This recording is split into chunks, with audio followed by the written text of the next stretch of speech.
Hi, my name is Dr. Corey Gray, and if you are watching this video, you are interested in learning more about the life, legacy, and work of renowned scholar Dr. Gilman Whiting. Professor Whiting believes his greatest asset is teaching, working with students from primary grades on weekends and summers to working with undergrads through Ph.D. during the academic year. He is the co-chair and director of graduate studies in the Department of African American and Diaspora Studies at Vanderbilt University. His research on the scholar identity model serves as a strategic paradigm shift to recalibrate underperformance of students, teachers, administrators, and families across the country. He is the director of the Scholar Identity Model Community Outreach Initiative and chairs the Achievement Gap Consortium.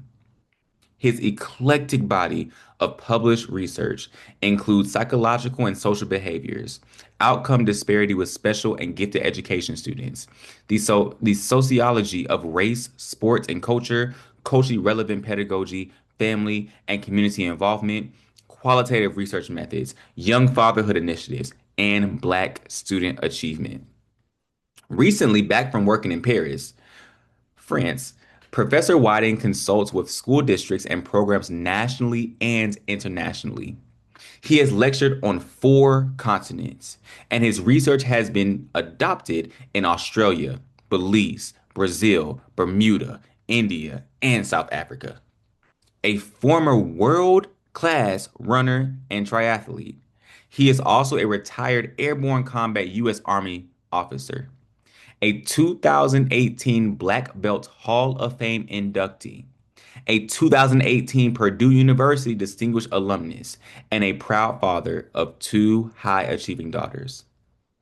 The following interview was captured for a session at the 2025 National Association of Gifted Children Annual Convention entitled To Be Young, Gifted, and Black, a tribute to Black intelligence and creativity. Without further ado, take it away, Corey. All right, thank you so much, Corey, for that introduction. We have the one and the only, the expert in the field, Dr. Whiting, with us today. Your bio, we just heard it, it's decorated. You have done so much work in the field. First and foremost, how are you doing today? How are you feeling today? Man, I am wonderful. I am blessed. I am peaceful. I am so sad that I can't be in the classroom or in the session with you there in person. I might be because I might be able to get out of the school project. I'll tell you more about that later on, but I just want to get into it because I know time is of the essence. So good morning, good morning, good morning. Welcome, Baragani. Yes, thank you. And we appreciate your time. And we know that you are pulled in different projects because, like I said, you are an expert in the field. And we just want to dig in. So, my first question is tell us a little bit about your story and how your work and your life essentially led to this advocacy that you've done for culturally diverse, gifted youth in the way that you have. Well, that's how much time do we have? Just kidding. So let's go this way. So my story begins in the contradictions of America itself. I was born in the early 1960s. 1 year after I was born, President Kennedy was assassinated.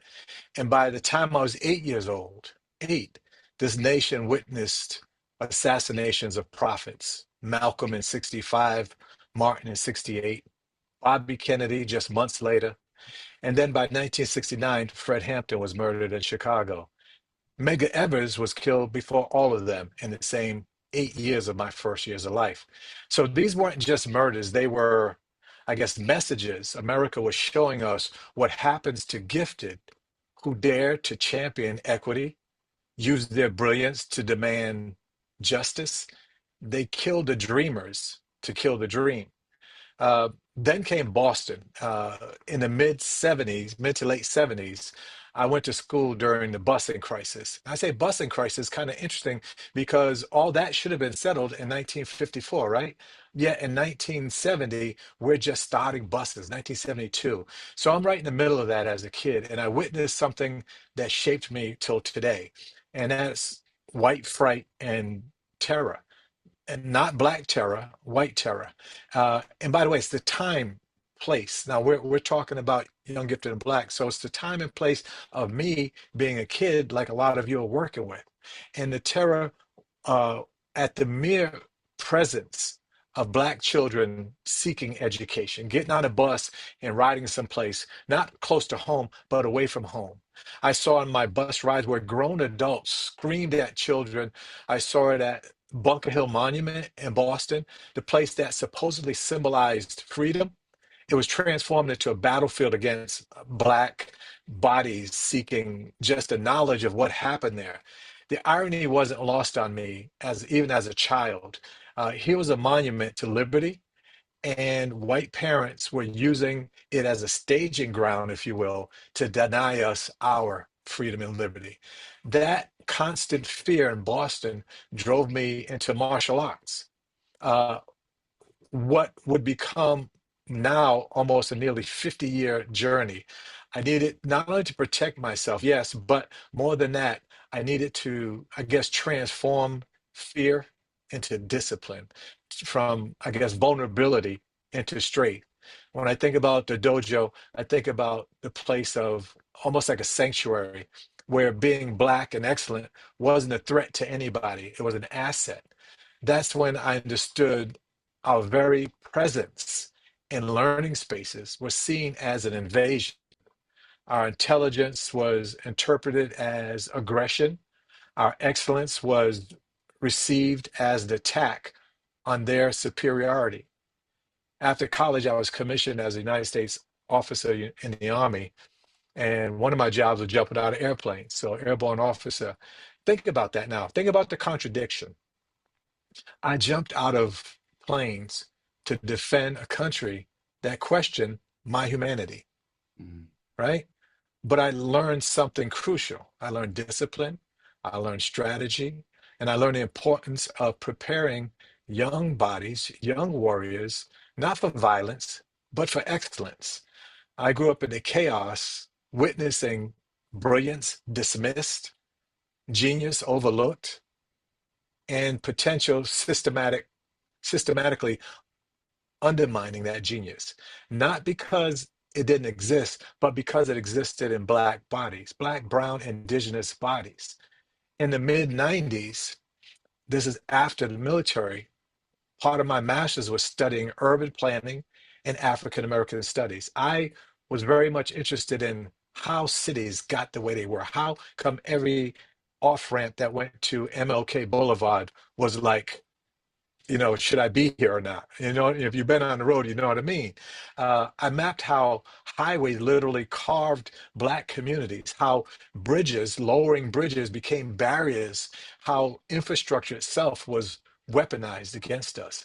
But I also saw something else. I saw young fathers and mothers barely out of childhood themselves trying to navigate systems designed for their failure while carrying dreams for their children.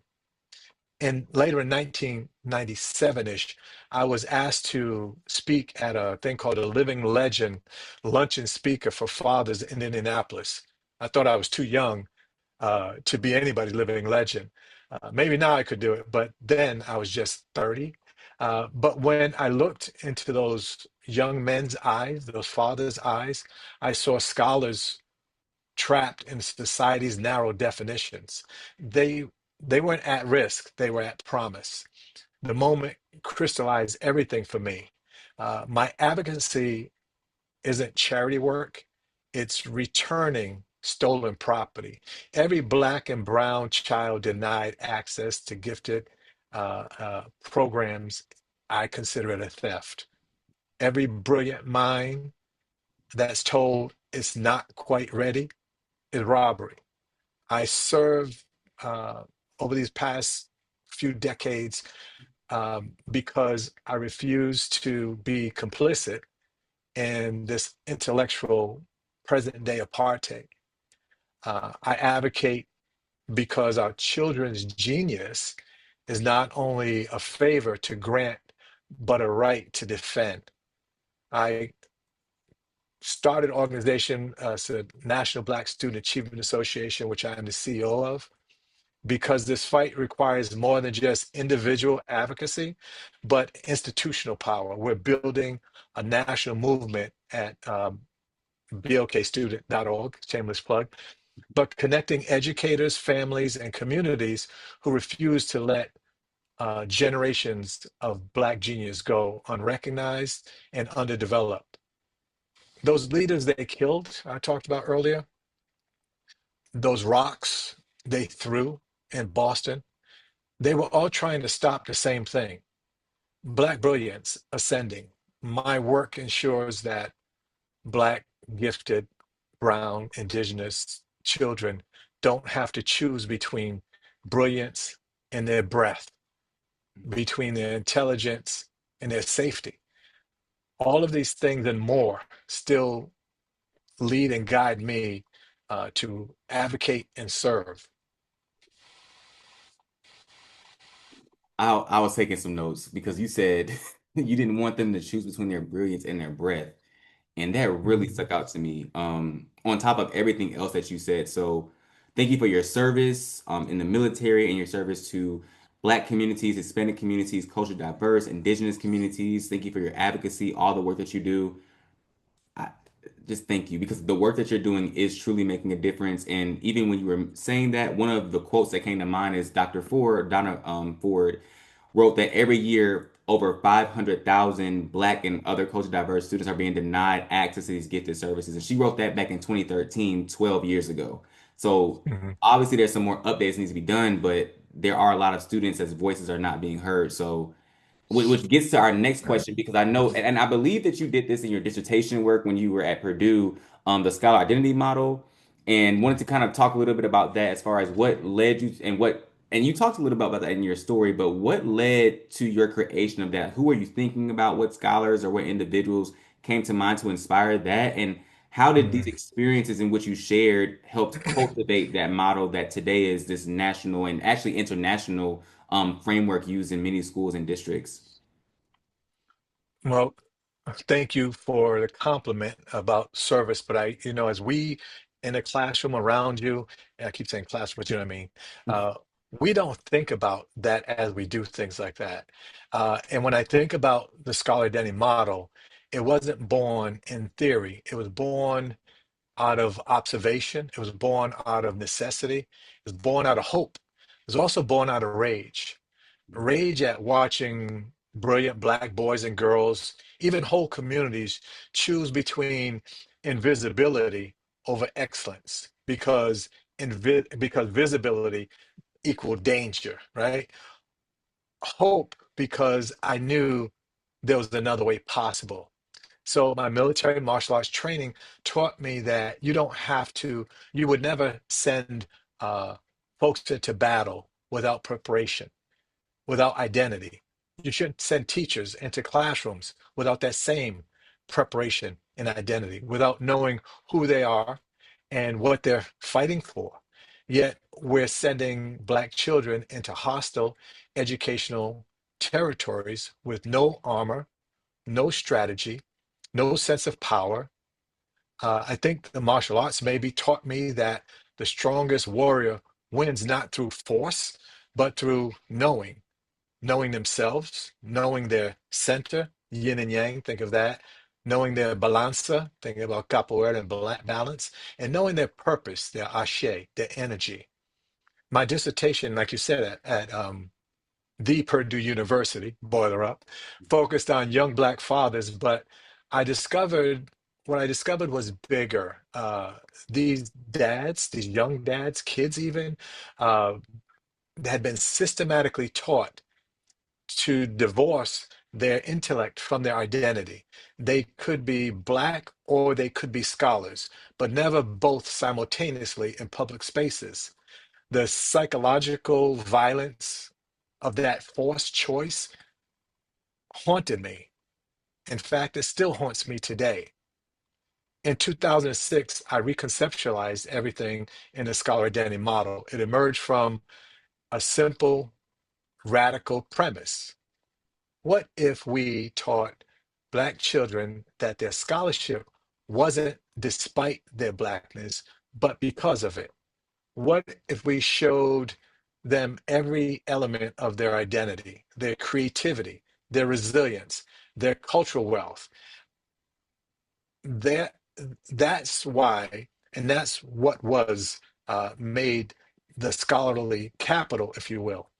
the model's nine constructs were abstract. They weren't just abstract constructs. They were, I would say, survival tools, weapons of resistance, and I guess blueprints for excellence. We had a chat about Albert Bandura. During my dissertation work, I actually called him out in Stanford, and we talked several times about self-efficacy. I even got a chance to ask him, you know, what about race and self-efficacy? And he was like, this is something that you have to do. So those are the kind of people I reached out to have as my secondary hidden committee, if you will, which is very smart, by the way. But they needed to know that they could. When we look at future orientation, because when a society uh, plans your future, uh, they're also planning your funeral. So you need to plan that for yourself. When I think about the construct willing to make sacrifices, because freedom, as Douglas said, has never been free. And race and cultural consciousness, because where's the shame? If you have shame, that's intellectual poison. We think about gender related issues, not wanting to be your full self. No, this is not about individual achievement, by the way. None of us do anything alone. I think about the many people, and I know I'm going to forget somebody here when I think about this, but I just need to do this and try.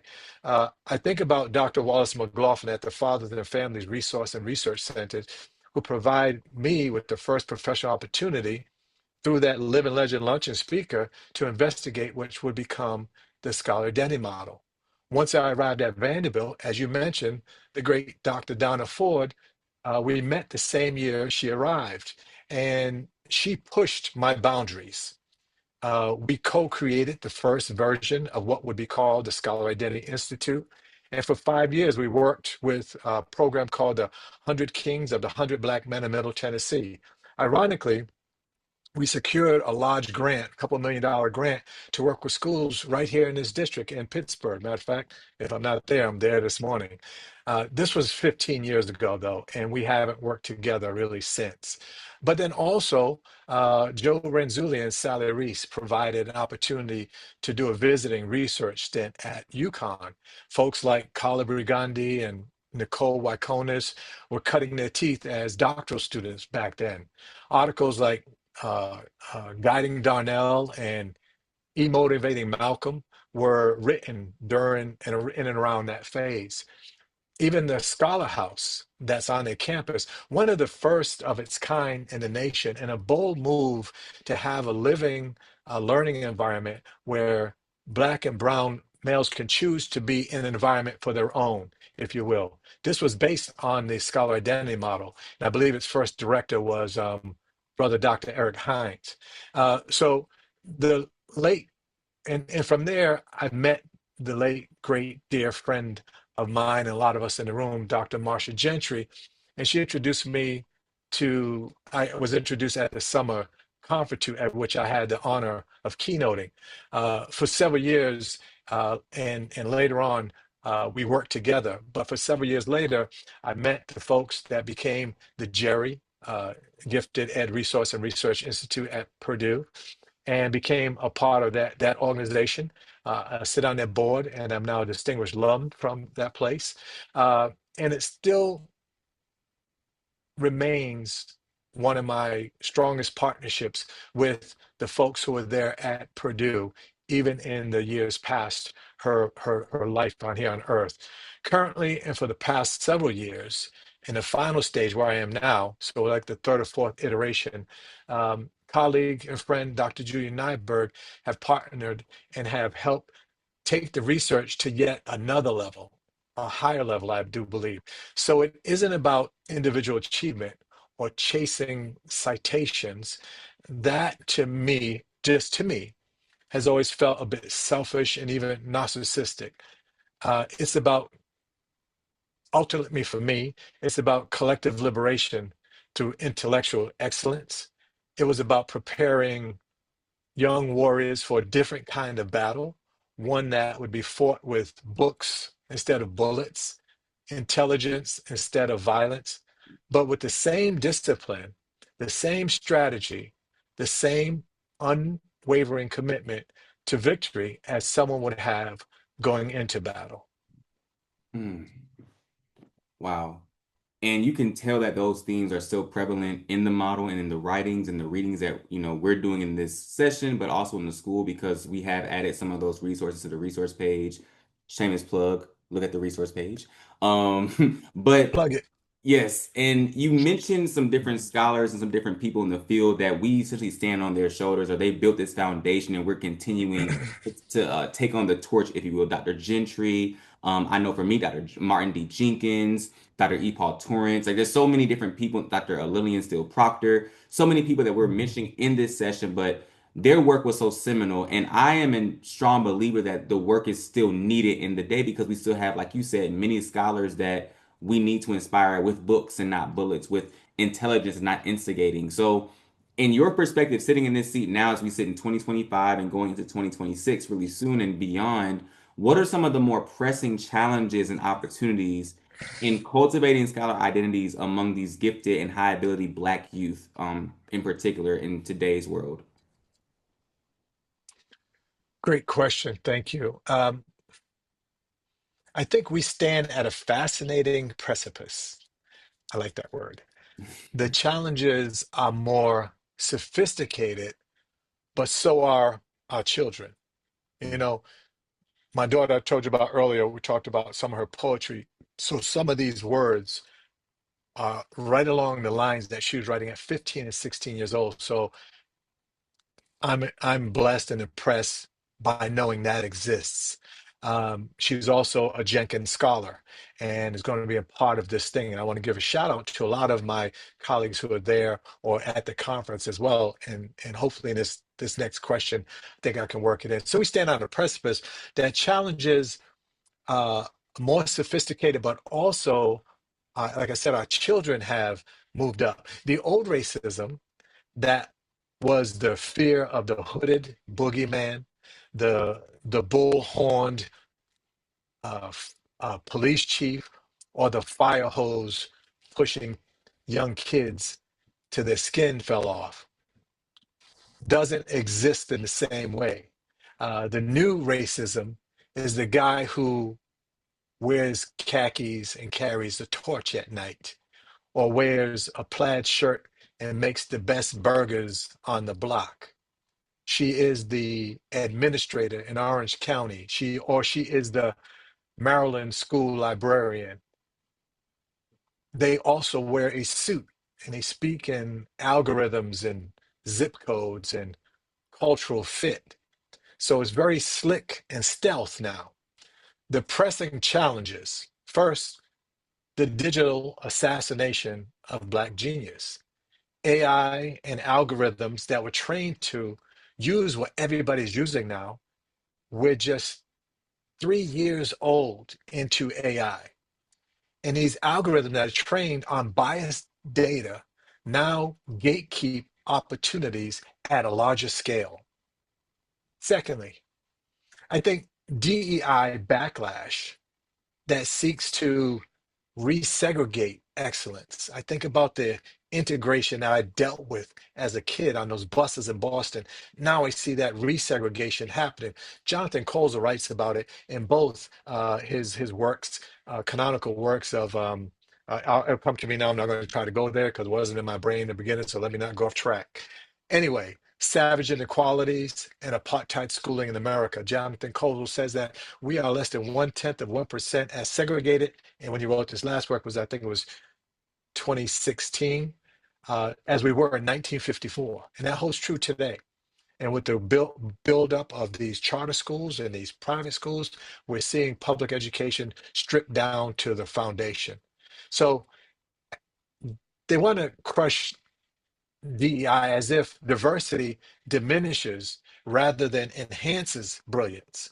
If you look around this room here, I'm guaranteeing you, we don't just see one group of people. We see a lot of folks who have multiple identities and multiple ideas sharing to this growth. And I think, thirdly, I think related to the first one, but different and more pervasive ways, and what the scholar identity model targets, and that is the psychological warfare of media that makes our youth question their worth with every click or swipe. It makes us question whether or not we belong. It makes us wonder why we're not the top, uh, um, what do you call it? Influencers. It's another way of getting inside your head to make you feel like uh, a different level of stereotype threat. And it gives you a feeling of you don't belong in this room where it's happening. But here's what I think I want to say. Here's what they didn't count on. Our children are digital natives, meaning that most of them were born and grew up with it in ways that is terrifying the status quo. They're not asking, the students that are not asking for permission to be brilliant. They're creating their own platforms. They're not waiting for gifted programs to find them. They're creating their own paths to excellence, teaching themselves to code, build communities online, launch movements, turning their creativity into entrepreneurship while they're still in high school. Some of the folks in the room there, and I think about some of the children of our scholars there who went through that. I've read them and following some of their careers and college that they're doing. Fantastic and fabulous that they're doing. But they had us as advocates and had organization and sessions like this to push them forward. The opportunity. This generation doesn't need us to fight all of their battles. They need us to hand them better weapons. They need the scholar identity model, not as a salvation, but as ammunition. One of the pieces of ammunition. They're ready to not just be included in gifted education programs, but to redefine what gifted programs or giftedness means entirely. When I work with youth, and as you mentioned a little bit, when I work with youth in places like Australia, Belize, India, Brazil, South Africa, or France, I see the same hunger, the same brilliance pushing against a different ceiling, but it's the same ceiling. The opportunity is globally to have Black excellence. I think about there are more Black women engineers in Africa than anywhere in the world, yet they can't get jobs. I think about the fact that Harvard University, since the affirmative action decision, has doubled in Asian populations, half in Black population. So has Vanderbilt University, has gone from 11 to 14% down to 5 or 6% Black students, Black American students. So as we prepare students in our gifted K-12 environment, when they get to that next level, when they get to be near where you are, what's next for them? Will they have an opportunity to move forward with their brilliance? So with all these things around compacts and all that kind of stuff that pressing right now with this current administration makes it that much more difficult to stay focused. There are many more pressing issues, but for sake of time, I'll stop there. Mm. Yeah, there's so much more work to be done, but like you said, we do have the tools, the ammunition, the resources to begin doing that work and dismantling these gates that have been holding so many children back. So, wow, I'm so grateful for your time. As we wrap up this segment of the show today, I just want to ask you, what does it mean to be young, gifted, and black? It's so funny when you just said that because I heard Nina Simone. As soon as you said it, I heard young. So I think immediately of Lorraine Hansberry, who gave us these words first off. And I think of Nina Simone, who made it, I would say, almost a national Black anthem. And these words mean a lot to a lot of people throughout time. But in 2025, going into 2026, what should be celebrated becomes combat. To be young, gifted, and Black in a culture that sees your gift as a threat. That's the paradox we navigate daily. Yet the beauty of young, gifted, and Black is this: we embrace the tradition of excellence that has coursed through our veins since before memory. It kind of evokes a people who have disciplined themselves to harness vast intelligence, not for individual gain, but for collective uplift. Because Young, Gifted, and Black is never just about you. It's about sharing the gift, as Drs. Joy Lawson Davis, Dr. Ken Dixon. Let's pray for Ken, Brother Ken Dixon. Dr. Shelley, I'm saying FTS, Brother Dr. Tarek Grantham, Dr. Donna Ford, Dr. Christina Collins, Dr. Gloria Taradash, Dr. Javetta Jones Robertson, Dr. Aaron Floyd Fears, transmitting into the next generation. The folks like you, Dr. Gray, the folks like uh, one of my mentees, and I'm on her committee for doctor work, Dr. Soon to be doctoral candidate Tabrisha Glass. The new energy that comes through, that's what we do. Look, Frederick Douglass told us in the 1850s that learning would unfit a child for slavery. I'm pausing purposely here. Learning would unfit a child for slavery. So what did we do? We learned, we read, we freed ourselves through excellence.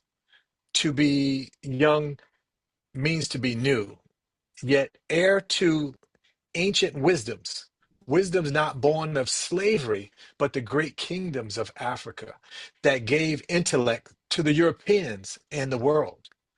To be gifted means generations before you bled for your right to read, died for your chance to think, swung from trees so that you could sit down in classrooms. The gift you possess isn't just talent, it's inheritance. It was purchased at the price of bodies, blood, limbs, and lynchings. People were denied life so we could pursue this gift. And to be Black.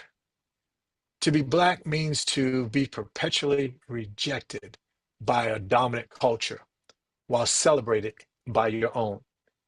To be Black means your excellence is resistance, your achievement is revolutionary, and your success is ancestral validation after the many, many hundreds of years.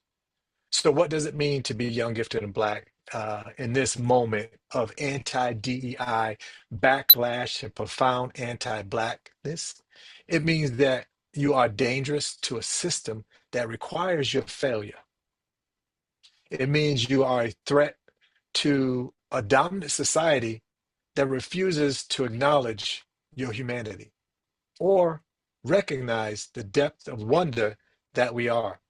But most importantly, I think it means you are unstoppable because we've always made a way, say it with me, out of no way, right? We've always transformed rejection into fuel, obstacles into stepping stones, and haterade into motivational sweet tea. That's me down here in the South right now. So to be young, gifted, and Black in 2025 is to be a warrior in the most beautiful battle, the fight to exist fully, brilliantly, unapologetically. Sessions like this and thinkers like those I've mentioned are fuel and food for the gifted and intellectual soul. And I think that's what it means to me to be young, gifted, and Black. I almost want to go into a song of hers right now. But I also like to say that at the end, closing out, when when we write or we tell the story, because that's why we're leaving our tracks now, when we write and we tell the story so that others can feel the hope and feel hopeful, those thoughts turn into words like now. Those words hopefully lead to actions. And once we do those actions long enough, they become a habit, which helps to create our character. And that character changes someone else's destiny. So it's incumbent upon us in this conference and those who happen to listen to this in whatever version you get it, it becomes incumbent upon us to stay the course, to do what we got to do. I can't wait to see you all somewhere around the conference there in Chile, Pittsburgh. And I thank you, Brother Gray, for pulling these things together and pulling us old heads together. No, the pleasure is all mine. In the room, give it up for Dr. Whiting today. We are so grateful for your time, your scholarship, your advocacy, your story, your life, the legacy that you have created and that you're leaving. Thank you for your time and to be young, gifted, and black. That's a fact.